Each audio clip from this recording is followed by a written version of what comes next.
Yes guys, welcome back to the channel. Today we're going to be talking about Rugby IQ and how you can improve your own knowledge when it comes to playing rugby. Now my name's Hassan and I made this channel to help rugby players improve their skills and ultimately help them play and reach a higher level of rugby. So if that's something that interests you, please make sure to like this video and also subscribe to the channel to be notified when I post new content.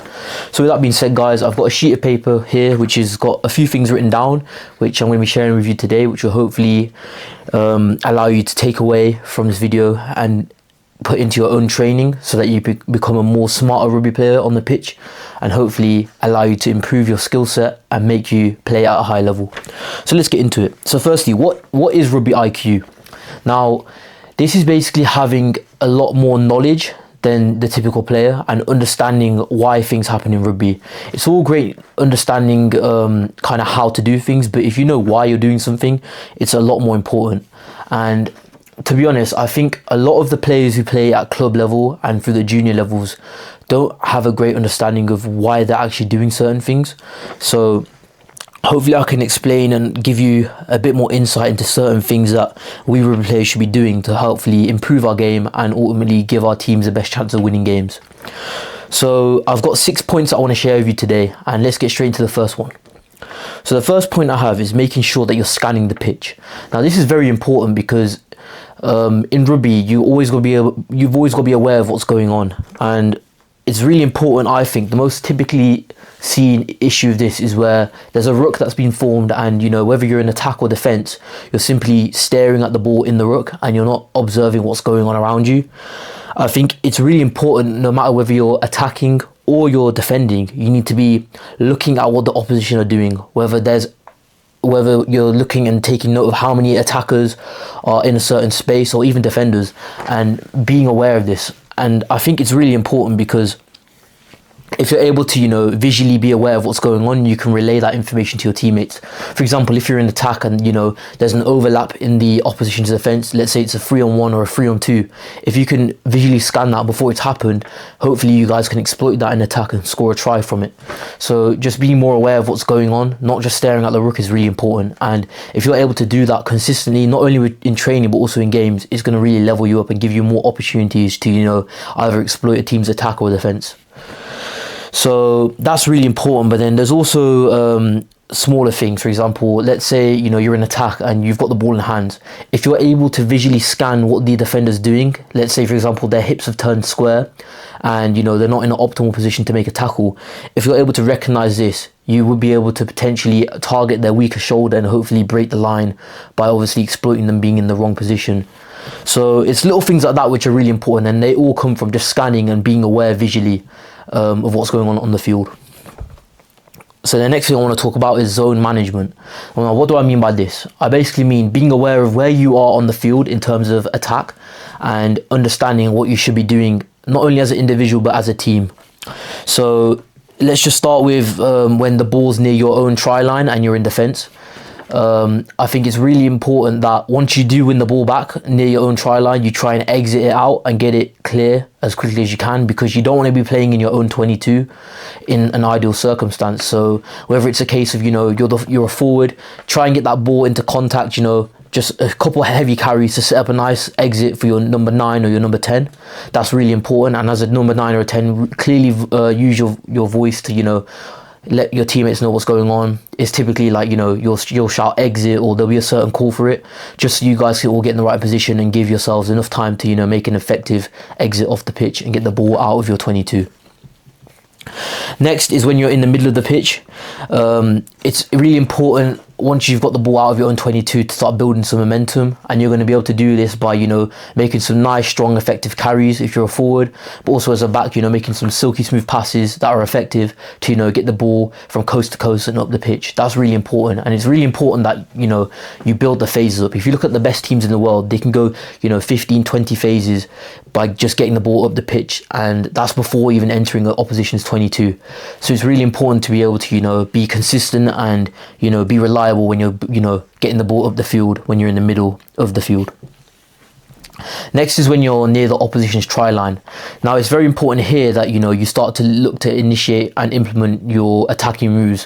Whether it's a forwards, bunching up and performing a few hammers where you're clustering and really attacking the try posts, or whether you're the backs, you've got a certain move that you want to perform. It could be off a line out or a scrum, but really making sure that you're clinical in your execution here. That's what's going to ultimately score you those tries. And alongside this, you just got to be completely effective in your communication, constantly talking, making sure everyone knows what's going on. And like that last point, it comes into play a lot here, scanning the pitch as well, being aware of what's going on and understanding and communicating what you guys are trying to achieve next. And then that's basically all the zones in the field, but then also just kind of being game aware as well. So if you look at the scoreboard and your team's winning, let's say by a considerable amount, you can look to be a bit more expansive, start trying to open up new ways where you guys can score. That's probably going to be mainly through like kicking, for example, whether you want to kick over the defensive line or kick for territory. Either or could work really well in your favor if you're winning. But then on the opposite hand of the argument, if you're losing, you probably want to be looking to look to keep the ball in hand and just run more up the pitch. That's probably what's going to be more effective for you. And then if you're able to do this 10 to 15 times, you're going to definitely make a lot more territory than trying to create some magic, especially when you're losing already and time is probably not on your side. So you want to be effective by making those strong carries, keeping the ball in hand and staying disciplined when doing so. Okay, so the next thing is just in attack, and that is, I've kind of briefly mentioned it already, but just recognizing an overlap. This is very important and very crucial, but I feel like a lot of players aren't able to do it, or they're not able to do it effectively.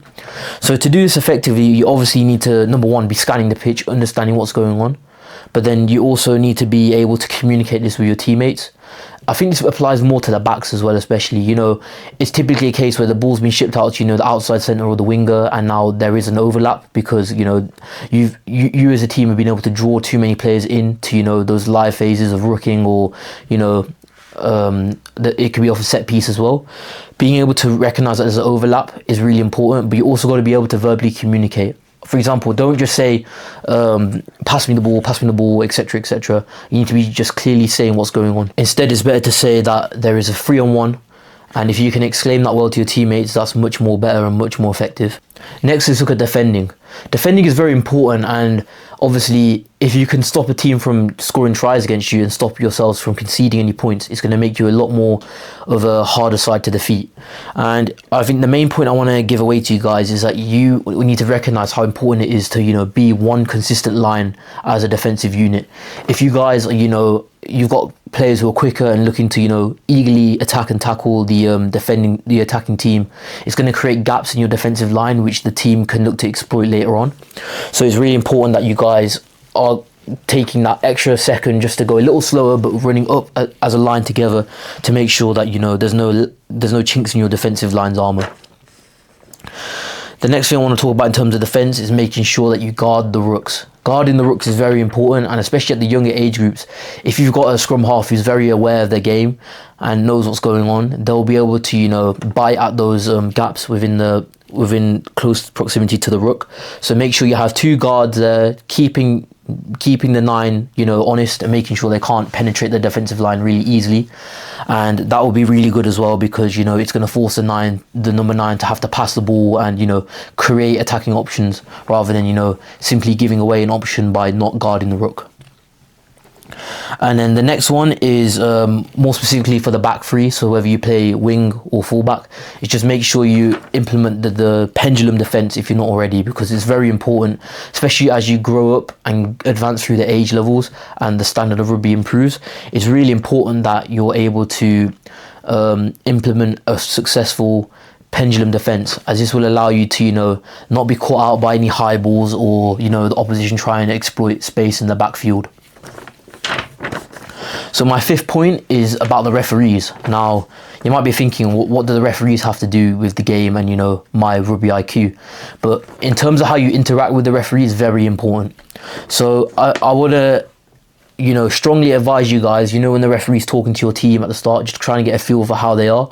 If they're very chatty, normally means that, you know, they're quite strict, and, you know, they like to hear the sound of their own voice, so they'll be looking to, you know, give penalties and, you know, make decisions quite often. So if you recognize this, it's really important to stay disciplined, because you don't want to be penalized by the referee for silly reasons, and you don't want to give them a reason why they should, you know, penalize you and make your team lose the ball. And then alongside that is, you know, when you're trying to raise an issue or, you know, communicate with the referee, I'd always say, if you're not the captain, try and, you know, raise all your concerns through the captain, as the referees much rather prefer that than, you know, having 15 people try to talk to him at the same time. So if you're able to, I know it's not always the case, but try and discuss with your captain and raise your concerns through them, and then that way the referee can, you know, feel appreciated, because, you know, you're not, you know, directly barging into their face raising questions at them. If it's through the captain, it's a lot more civilized, and the referee will be a lot more understanding in what you're trying to say. And then the final point for today's video is probably the most important, and that's learning from the pros. Now, I can't stress highly enough how important it is to watch rugby, because the more rugby you watch, and also the more rugby you play, it's going to improve your knowledge of the game. Now, I think it's a lot more easier to watch rugby than play rugby, because, you know, there's so many highlight reels, there's so many clips on the internet, on YouTube especially, where, you know, whether you want to just watch a full game for 80 minutes, you can do that, or if you want to watch the highlights of a game and, you know, pick away what players in your position are doing well, that's very important. You know, making sure that you pause and rewind the clips, understanding what they've done and why they've done it, is very important. So yeah, being able to watch certain players in your position, understanding what they're doing and why they're doing it, is very important. And hopefully you can understand what the commentators are saying as well, based on what your player is doing, and you can extrapolate some really important information and pointers on what they're doing and put it into your own game. So I could recommend that to absolutely anyone, no matter what level of rugby you play. Watch more rugby and understand what the pros are doing that play in your position.